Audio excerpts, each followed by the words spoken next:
નમસ્કાર વિદ્યાર્થી મિત્રો, સ્વાગત છે આપણું આપણી YouTube channel my dear student with Jignesh sir.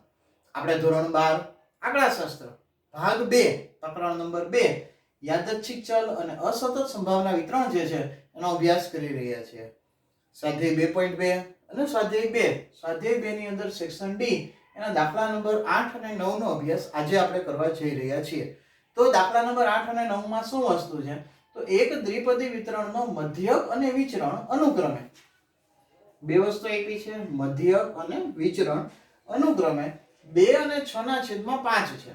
તો પહેલા તો હું લખું કે મધ્યક એટલે શું થાય? તો np થાય. np ની વેલ્યુ આપી છે 2. પછી વિચરણ આપ્યો છે એટલે કે npq. npq ની વેલ્યુ આપી છે 6 ના છેદમાં 5. તો પહેલું કામકાજ હું શું કરીશ કે np બરાબર 2 જે છે આમાં મૂકી દઈશ. તો 2q બરાબર 6 ના છેદમાં 5. 2 ગુણાકારમાં છે, બરાબર ની ઓલી બાજુ જાય તો ભાગાકારમાં વ્યા જાય. તો q બરાબર 6 ના છેદમાં 5 ગુણ્યા 2. 2 કા 2, 2 તેરી 6, છેદ ઉડી જાય એટલે q બરાબર મળે મને 3 ના છેદમાં 5. એટલે કે q ની વેલ્યુ મળી ગઈ 3 ના છેદમાં 5. હવે આપણને દાખલામાં n શોધવા જોશે. તો q ની વેલ્યુ 3 ના છેદમાં 5 મળી. એની ઉપરથી આપણે p શોધી નાખીએ. તો p બરાબર શું થાય? તો p બરાબર 1 - q. 1 માઈનસ 3 ના છેદમાં 5. તો 3 માંથી 5 માંથી 3 જાય તો 2. તો p ની વેલ્યુ આવી જાય 2 ના છેદમાં 5. p ની વેલ્યુ 2 ના છેદમાં 5 આવી ગઈ. q ની વેલ્યુ 3 ના છેદમાં 5 આવી ગઈ. આ p ની વેલ્યુ 2 ના છેદમાં 5 છે, અહીંયા મૂકું એટલે મને શું મળી જશે? n મળી જશે.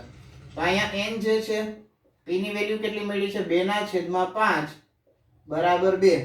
તો અહીંયા 5 ભાગાકારમાં છે, ઓલી બાજુ લઈ જાવ તો ક્યાં વહી જાય? ગુણાકારમાં વહી જાય. તો n બરાબર 5 ગુણ્યા 2 ના છેદમાં 2.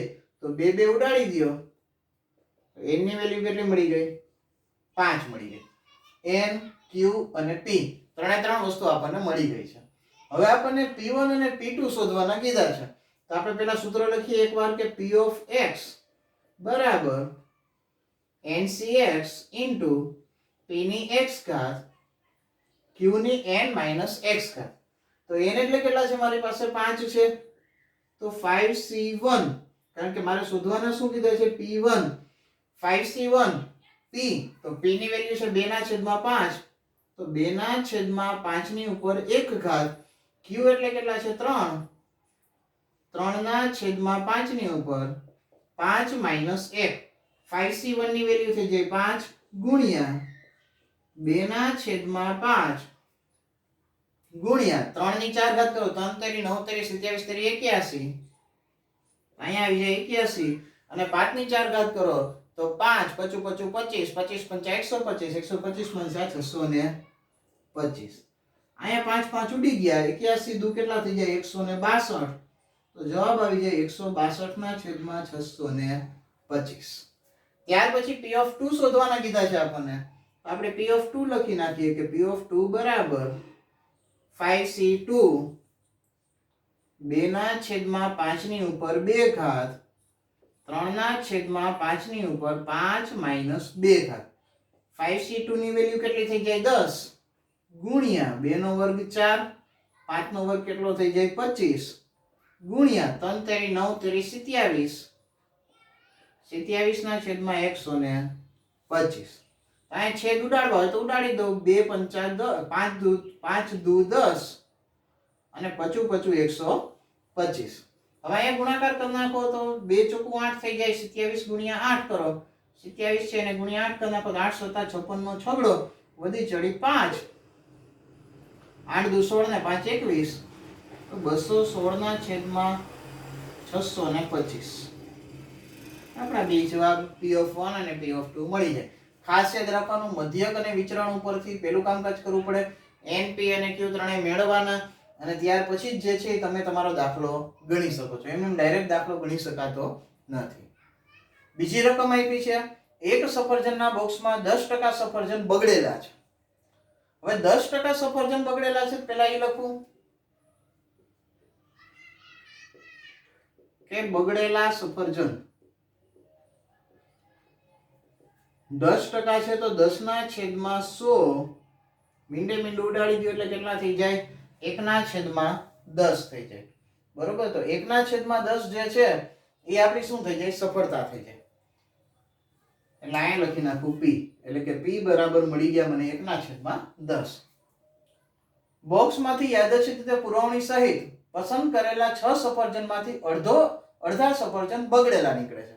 એટલે બોક્સમાંથી કેટલા સફરજન પસંદ કરવામાં આવે છે? 6 સફરજન પસંદ કરવામાં આવે છે. 6 સફરજનમાંથી 3 જે છે એ કેવા નીકળે છે?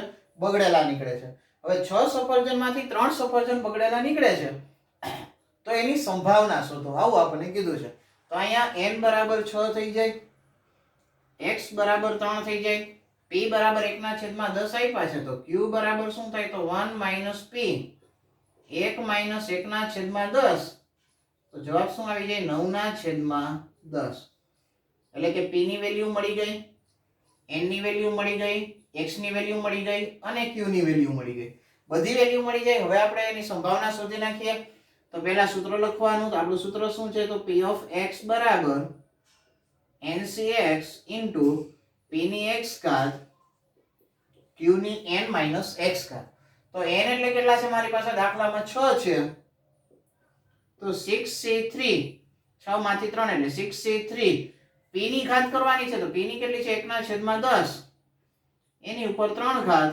q જે છે એટલે કે 9/10 એની ઉપર 6 - 3 ઘાત. તો 6c3 ની વેલ્યુ આપણે શોધીએ તો 6c3 ની વેલ્યુ આપણને મળી જાય 20. નો ખ્યાલ આવતો હોય તો આમ ગણી નાખવાનું. 6 × 5 × 4 છેદમાં 3 × 2 × 1, 3 × 3 3 2 6, 2 2 વયા ગયા એટલે 5 × 4 = 20 થઈ ગયા. 1/10 છે તો કેટલા આવી જાય? 1/1000 ગુણ્યા 9/10 છે તો 9 નો ઘન 9 9 81, 81 9 729. એના છેદમાં પણ કેટલા થઈ જાય? 1000. એક મીંડું તમારે ઉડાડવું હોય તો ઉડાડી દો. હવે અહીંયા 729 અને 2 જે છે એ બેયનો ગુણાકાર કરી નાખવામાં આવે. અહીંયા ગુણાકાર કરી નાખો તો તમને કેટલા મળી જશે? તો 2 9 18 નો આંકડો વધી ચડી 1, 2 દુ 4 ને 1 કેટલા થઈ જાય? 5 અને 2 7 14.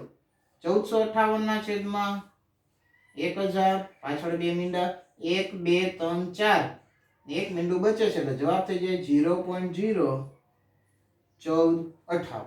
આ જે છે આપણો જવાબ થઈ જાય. હવે 1458 છે, પોઈન્ટ પછીનો આંકડો 5 કે 5 થી વધારે છે તો તમારે અહીંયા એક ઉમેરવું હોય તો 0.0146 લખવો હોય તો પણ લખી શકો છો. ત્યાર પછી કીધું વિચરણ મેળવો. વિચરણ એટલે શું થાય? તો આપણને ખબર છે કે વિચરણ એટલે npq થાય. તો np અને q. તો n એટલે કેટલા છે મારી પાસે દાખલામાં? એ વસ્તુ આપણે અહીંયા ખાસ જોવી પડે. તો n એટલે દાખલામાં આપ્યા છે 6, p એટલે કેટલા છે? 1/10 છે અને q એટલે કેટલા છે? 9/10 છે. તો 9 છીકે 54, 54/100 થઈ જાય એટલે જવાબ આવે 0.54. એટલે કે તમારું વિચરણ જે છે વિચરણ કેટલું મળી જાય તમને? 0.54 મળી જાય.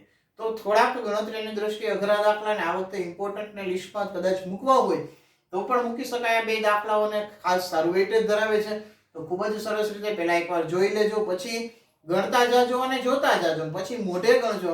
મિનિમમ 3 વાર જે છે રિવિઝન થાય તો વાંધો આવે નહીં. ધન્યવાદ.